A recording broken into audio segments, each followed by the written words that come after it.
It gives me immense pleasure to introduce the next speaker, Dr. Sunil Kumar Raghav, who is scientist E and group leader in Institute of Life Sciences, Bhubaneswar, Odisha. Dr. Sunil Kumar got his PhD in biotechnology from IGIB Delhi in 2007. Then he got actually a very fruitful postdoc at Molecular Immunology Group, BTK Turku, Finland, working on understanding the molecular and epigenetic mechanism of human T helper cell differentiation. Then he moved to France from 2009 to December 2013. He worked at Laboratory of Systems Biology and Genetics, Lausanne, development and optimization of high throughput functional genomics methods for genome-wide analysis.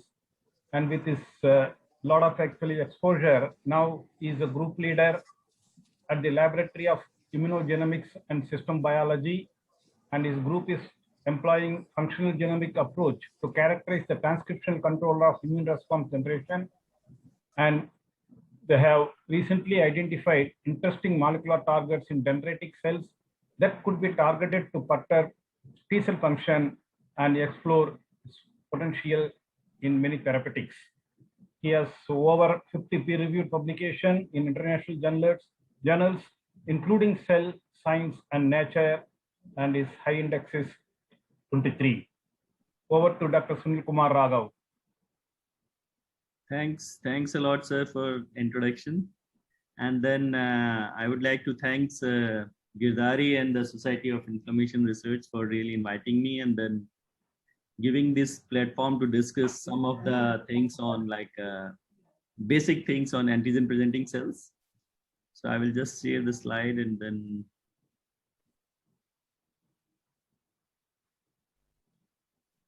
is the slide visible? Yes. Okay. So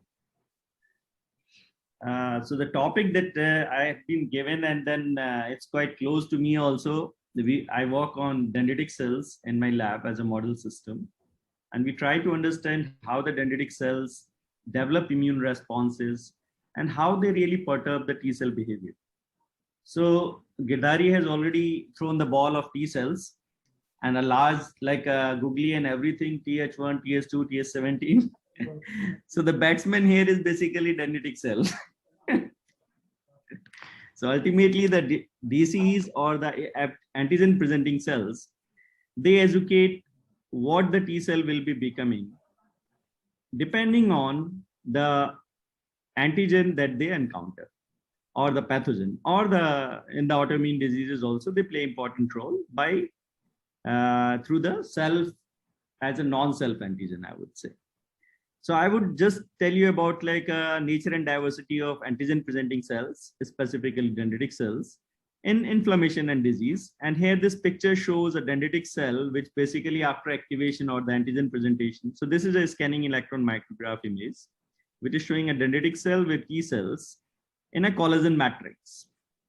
So in an overview here in this talk, I would like to just tell you about what are the different antigen presenting cells and their subtypes. So the talk here is very basic because I didn't thought of putting like too much of technical things. It's more of basic, like how the antigen presenting cells work, what are their different subtypes, how the antigen is processed inside these antigen presenting cells, why the fine balance of immune tolerance and inflammation by these APCs or antigen presenting cells is important to prevent us from disease like autoimmunity versus tolerance. And then is it possible to target these APCs to perturb the inflammation and diseases? And there are several studies that are going on to perturb these antigen presenting cells, specifically dendritic cells, to perturb the T cells into like inflammatory to tolerance or tolerance to increasing the inflammatory responses to control it. So I will just give a introduction about like what are APCs first. So in a broader term, we call antigen presenting cells those cells which have the capability to engulf the pathogens that they encounter when we get any infection And then they process these antigens or the pathogens in a small peptides inside, process it in an antigen, and then present them to the T cells on their surface. So what they do, they display these foreign antigens that they encounter while infection on the MSC molecules, MSC major histocompatibility complex, that is MSC1 and MSC2, on their surface. The MSC1, we know that it takes it to the CD8 T cells, cytotoxic T cells, and mostly for the antiviral responses, and MSC2 for the parasitic or the bacterial responses like extracellular pathogens. So these MSC complex antigens are recognized by the T cells, naive T cells, inside the secondary lymph nodes. So if we get infection anywhere in the body, then the dendritic cells, after taking that pathogen, they undergo activation and they migrate to the primary lymphoid or secondary lymphoid organs, where what happens that we know that CD4 T cells, they have the receptors, but they cannot bind to directly to the pathogen or the antigen, because they need this antigen in a specific structure or a specific domain so that the TCR can recognize it. But what happens, our antigen presenting cells, they basically break this antigen and then present it this MSC complex. And this MSC complex, MSC is basically what we call as MSC restriction in a human, in an individual. And the T cells or TCR of an individual can recognize that MSC complex and the antigen present on it. And this binding of MSC with the TCR, where the antigen is present, leads to education of T helper cells specifically to that antigen, and leading to clonal expansion and then differentiation into different subtypes. So what are the different type of antigen presenting cells if you look at the basics? So there are professional antigen presenting cells that we call as basically leading to the adaptive immunity, like dendritic cells, macrophages, and B cells.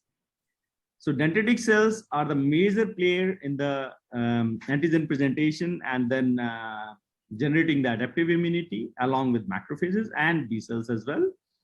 Whereas non-professional antigen presenting cells is almost like all different type of cells. They have MSCs, they can present the antigens and then leading to expansion of our already the effector cells that are present. So professional APCs, what we call, they are efficient in phagocytosis. They present antigens by MSC class 2 and they express co-stimulatory molecule. This is very important. I will come to this. So they can process the antigen, present it, and they have the co-stimulatory molecules that are very important for activation of the naive T helper cells or the B cells even. And then non-professional APCs, they don't have these co-stimulatory molecules strongly, and they don't constitutively express these MSC class 2. They are basically not very much important for the antigen presentation. So if you look at different type of professional antigen presenting cells, as I said, dendritic cells, macrophages, and B lymphocyte. I thought it would be good to put a comparison of dendritic cell and macrophages specifically, because we know that macrophages also present antigens, but we know that in the resting state only, they are expressing like only class 1 MSC, and MSC2 or the co-stimulatory molecules are induced only after maturation and activation. Whereas dendritic cells, they have constitutively expressing class 1 MSC and MSC2, though the level is less, but when they undergo pathogen encounter or antigen processing, the expression of these molecules go up very high. So B7 or CD80, 86, they are also like expression goes up, and that is a marker of activated or the mature dendritic cells. Similarly, when the macrophages are activated, they basically increase these class 2 and class 1 molecules and the co-stimulatory marker like B7. So both of them are really active in antigen presenting as an antigen presenting cell, but dendritic cells are considered very strong because they go to the secondary lymph nodes and they lead to education of CD4 and CD8 T cells. CD8 T cells, maybe I will come to the different classes of dendritic cells, then I will tell what is the cross presentation and all.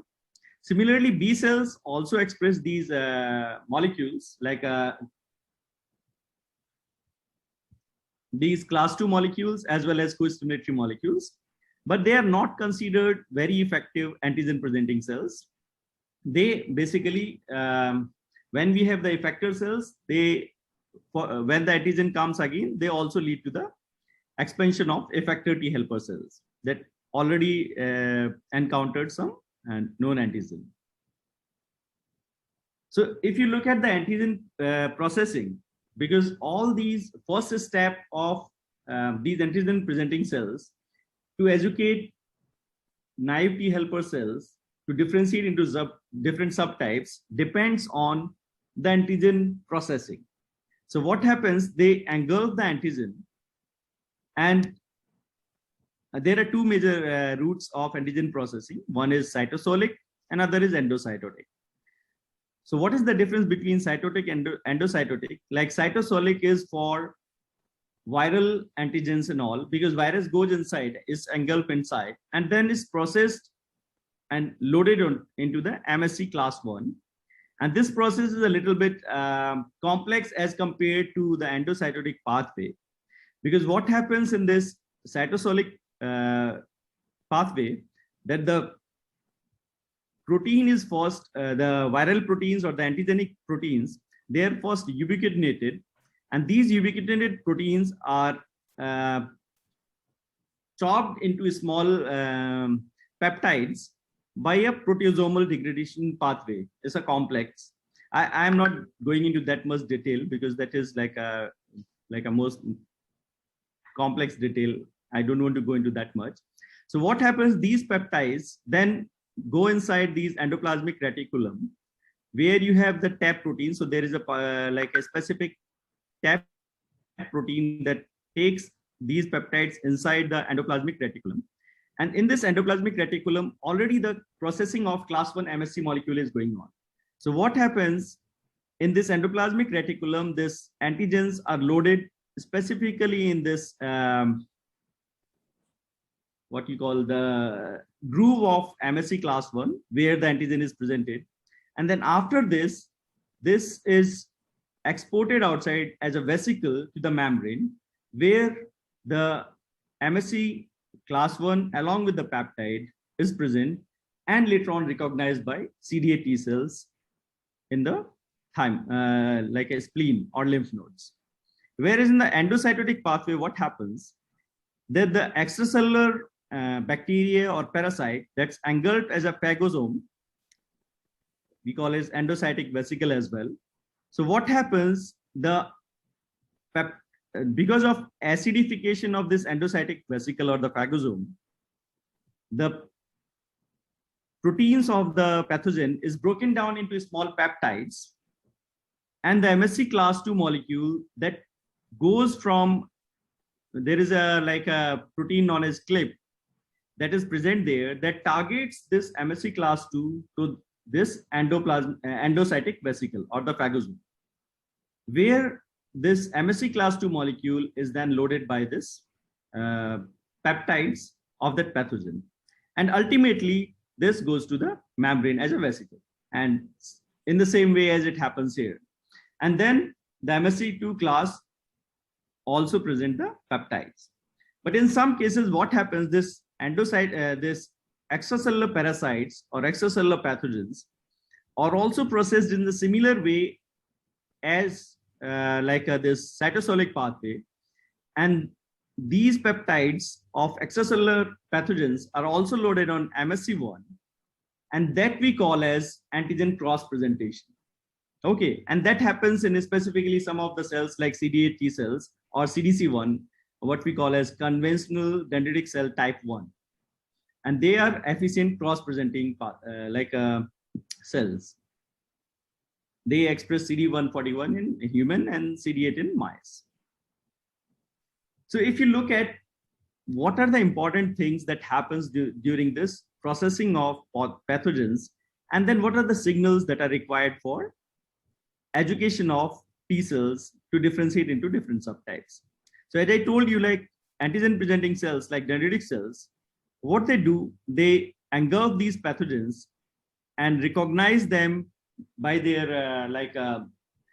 pattern recognition receptors based on the specific pathogen, like TLR4 recognizes LPS, as we know. TLR9 is for CpG ligands, double-stranded DNA ligands. So these specific antigens, they activate these pattern recognition receptors like TLR, different toll-like receptors, and they are engulfed by these dendritic cells or macrophages. What they do, they process them and then present at these MSC molecules to the TCR. Then the co-stimulatory molecules like CD28 and CD40, they have ligands or co-receptors present on the T cells. We call this as co-stimulation and signal 2. Signal 1 is antigen recognition, signal 2 is co-stimulation. And the third signal comes from where? The activation of these toll-like receptors or the pattern recognition receptors that lead to the activation of this APCs and secretion of cytokines. And this third signal is very important, because if you have a viral pathogen, then what will happen, that will be activated by a specific toll-like receptor, that is TLR3. And then TLR3 activates TRIF pathway that leads to activation of IRF, phospho-IRF3 or IRF3, IRF7, and leading to the activation of type 1 interferons, IFN beta and IFN alpha. And those cytokines are basically important for the activation of antiviral responses and activation of CD8 T cells. Whereas if you have a bacterial pathogen or a parasite, what will happen? There will be secretion of Th1 or Th2 cytokines, as Girdhari already explained, that like IL-12 and IL-6, if they are secreted heavily, then what will happen? Then you will develop Th1 type of T cells, these Th1 type. Okay.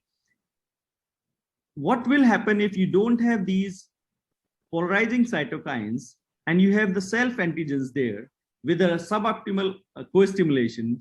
Then you will lead to development of regulatory T cells. And these cells, as explained, so I'm just showing you for simplification this Th1 Treg and Th2, but this is much more complex, as Girdhari already explained, because the fine balance of these cytokines and affinity of these ligands very specifically educate this naive T helper cell to differentiate into different subtypes, and the combination are much higher than this. And every year or every time you will hear some other T helper subtype.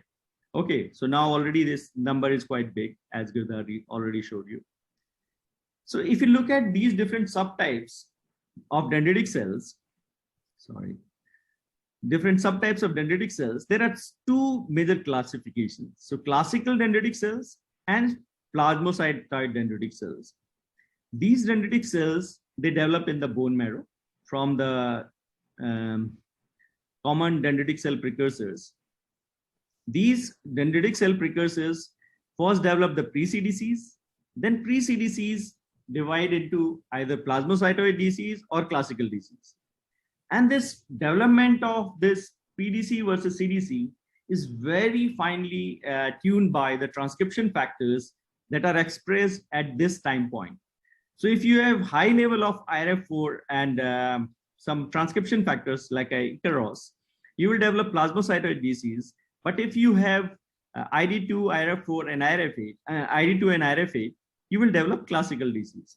Then further classical DCs differentiate into conventional DC type 1, which are CD8 positive in mice, and in human it's basically CD141 positive, CD115 positive, and these cells ultimately lead to development of cross presentation of these are very important for cross presentation of antigens as well, leading to cytotoxic T lymphocyte expansion for antiviral responses and inflammatory Th1 cells.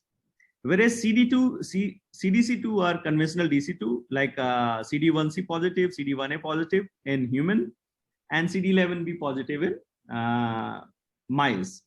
They lead to mostly Th2 subtype, but recently there are some reports that they induce Th17 subtype also.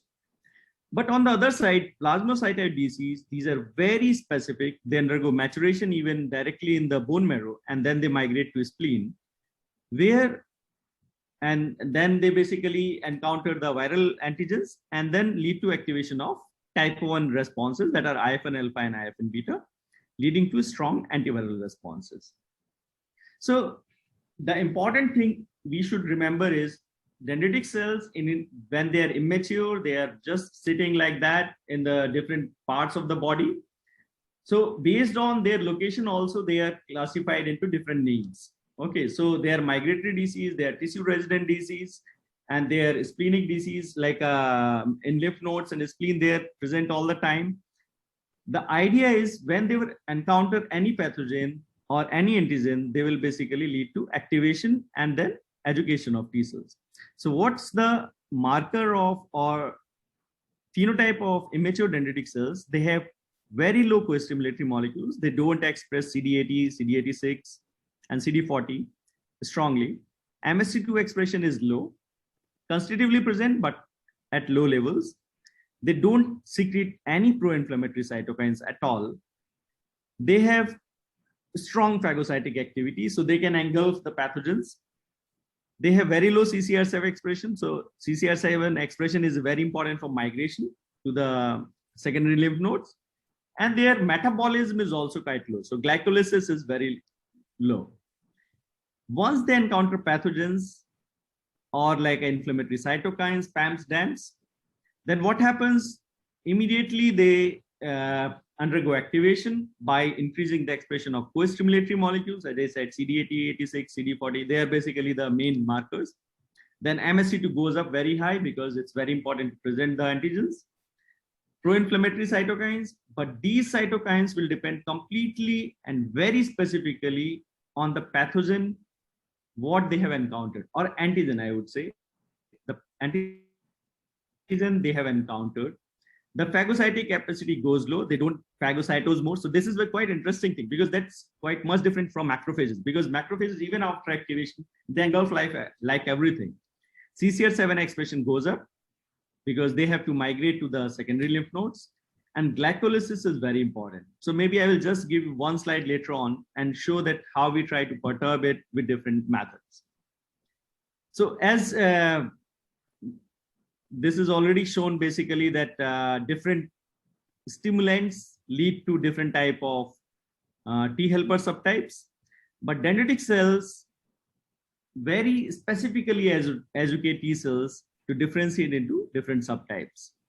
As Girdhari said, like clearly that what leads to different Tregs, Th1, Th2, Th17, and these are the transcription factors or markers for T cell differentiation or T cell speciation.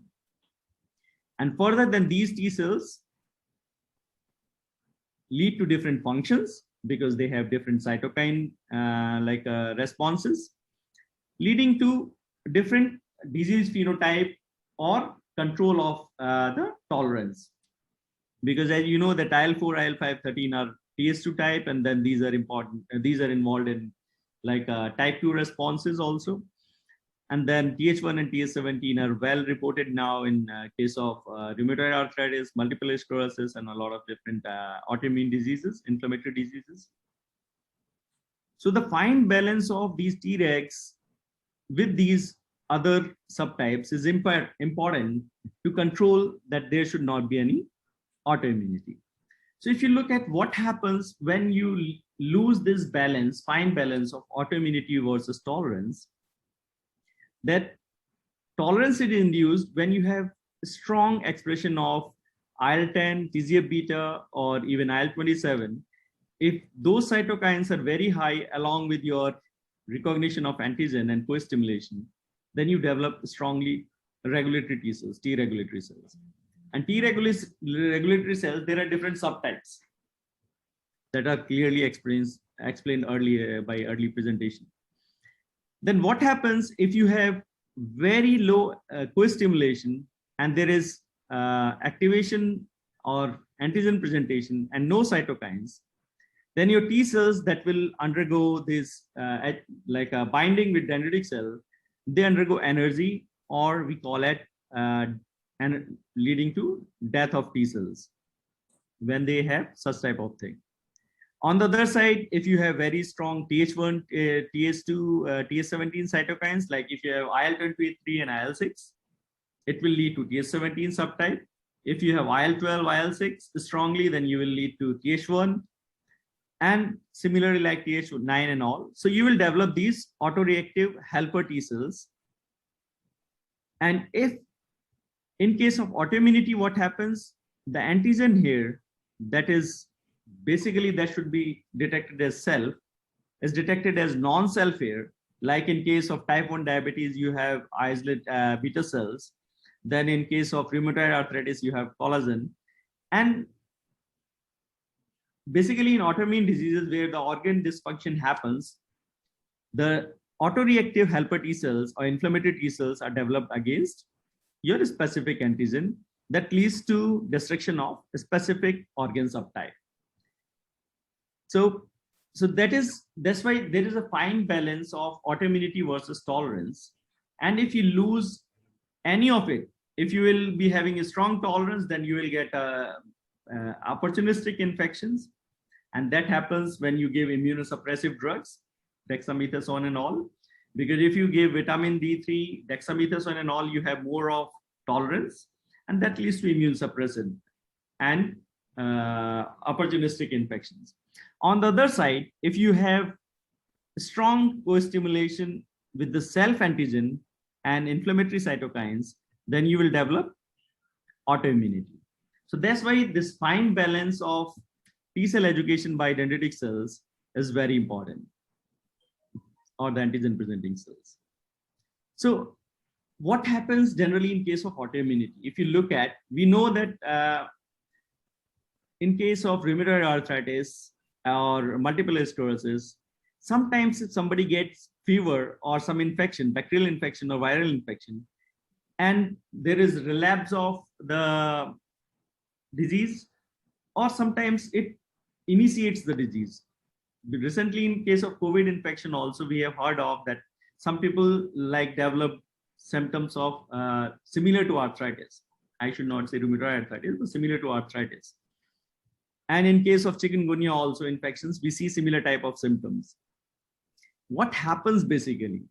So the mechanism behind that is that the pathogen antigen that is generated by a pathogen binds to the self protein of individual, and that is recognized as a non-self by your antigen presenting cells, leading to a strong activation of your antigen presenting cells and autoreactive T cells. This happens basically in case of nephritis as well.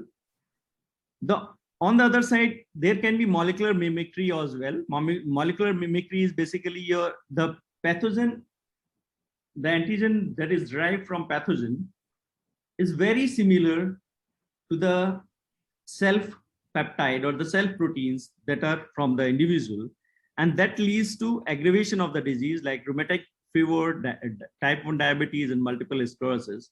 And in some cases, some of the virus antigens or the bacterial antigens, they act as super antigens. So I will not go into much details about super antigens, but super antigens, they can basically, they are not binding specifically to the MSC2 here, but they can activate the TCRs in a non-specific way, in a very effective way, leading to very strong activation, or that's why it's written polyclonal activation of autoreactive cells. And it happens in case of rheumatoid arthritis. So there is one example, is a nice example that mice model for type 1 diabetes, where what you do basically that you take an insulin promoter and express LCMV nucleoprotein specifically in beta cells, because insulin promoter will be expressed in beta cells only.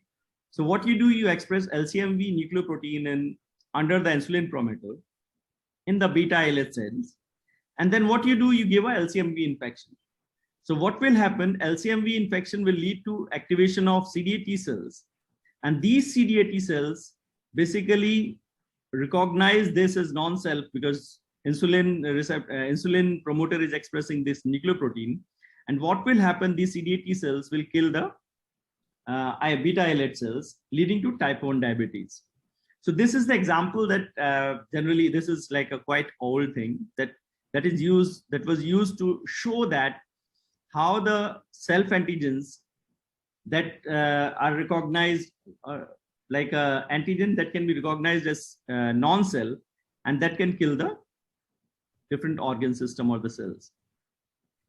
The other important thing is also predisposition, I would say, genetic predisposition that leads to autoimmune diseases. Why that happens? Because as I told you that MSC1 and MSC2 are defined by our HLA genes. Okay, the structure of MSC2 and MSC1, the pockets that binds to these different antigens, they are defined by our HLA, human leukocyte antigen. That is like a very big reason. HLA1, I would say there are different subtypes that define these MSC1 and MSC2 pockets. And that is the reason that we can detect high number of variable antigens in different pathogens. So what happens that in individuals, they're having specific HLA types. So as you can see here that HLA-B27 subtype is very prone to recognize this Chlamydia trachomatis. It cannot recognize basically. And that's why what will happen that there will be no antibody, recognition by the T cells, TCRs. And that will lead to such type of disease like Ritter syndrome leading to arthritis. Similarly, in Streptococcus is also known to lead to rheumatic fever and other consequences, though the HLA association for this specific antigen or pathogen is not known. Similarly, there are a lot of different pathogens. So in COVID also nowadays, we are also trying to do this HLA typing, because we see that some of the populations are very prone to infection as compared to the tribal regions. If you look at the Odisha tribal regions, we don't see very strong infections of COVID somehow. Whereas in city population, we see that the infection is quite prone and rampant. So that's why HLA also defines these pockets of this antigen recognition. And that is very important to train the B and T cells that can clear the infection. So exception of this is what? Basically, because we know that some of the genetic diseases, these are exception for these antigen presenting cells like AIRE. This is autoimmune regulator gene. We know that if you have a mutation or a less expression of AIRE, then what happens during the selection of your T cells in the thymus, there is defect in negative selection. And if the negative selection is defective during this, because of this, what will happen then? You will develop autoimmune diseases like APS1. Similarly for FOXP3, because tolerance will be, there will be no Tregs or very less Tregs, leading to such type of diseases, autoimmune diseases. Then other things. So I don't want to go into detail, but these are basically exceptions where your HLA typing or this antigen presenting cells are not involved in this. So what is the impact of this? If you look into that, APCs train these T cell subtypes in a very specific manner. And if these antigen presenting cells, they cannot present or they are dysregulated, then they lead to this effector T cell population or autoreactive T cells, leading to autoimmunity or different diseases. So there are a lot of modulators that are already known in different diseases, even in rheumatoid arthritis and all. We know that IL-6 antibodies, the TNF-alpha antibodies, they are used. But they are used specifically for reducing these feedback loop of inflammation. IL-1 beta is also, I think, tried, but I don't know exactly. So these inflammatory modulators are targeted in different ways. Similarly, the co-stimulatory molecules are also can be targeted, and that can reduce the autoreactive T cell generation through DCs. And that's how these different modulators, they are used to control the perturbation of these dendritic cells or antigen presenting cells to control the generation of autoimmune, these autoreactive T helper cells. So recently, like for even DC therapy, people are trying. So what they do, they generate from monocytes, the dendritic cells, using different recombination of GM-CSF and IL-4. So what we are trying is, we are trying to do from HSCs, that hematopoietic stem cells, we transformed HSCs and then try to develop dendritic cells and perturb them and perturb their responses to develop tolerogenic dendritic cells, tolerogenic, or we call it immune tolerant dendritic cells, because they express strong IL-10 and then IL-27, they have less of IL-12. And what you do then, you load the antigen here for a specific response. You load the antigen and then you try to use that mature dendritic cell after activation. And we are trying to do it in mice to look at what happens. But this is the model system people have tried in cancer and different autoimmune diseases people are looking into, but that's a long way down. So that is the thing I wanted to tell, but I will just give this one slide along with thanks. Like recently what we did, we tried to remove a co-repressor protein from dendritic cells. This is basically nuclear receptor co-repressor 1.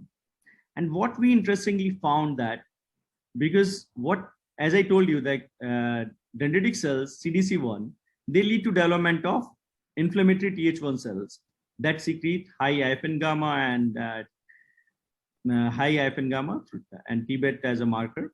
But if you remove this ANCA1 molecule from, this is a co-repressor molecule, if you remove this, then what happens, that there is strong secretion or a strong activation of tolerogenic genes like IL-10 goes up very high, PDL1, CD83, IL-27, and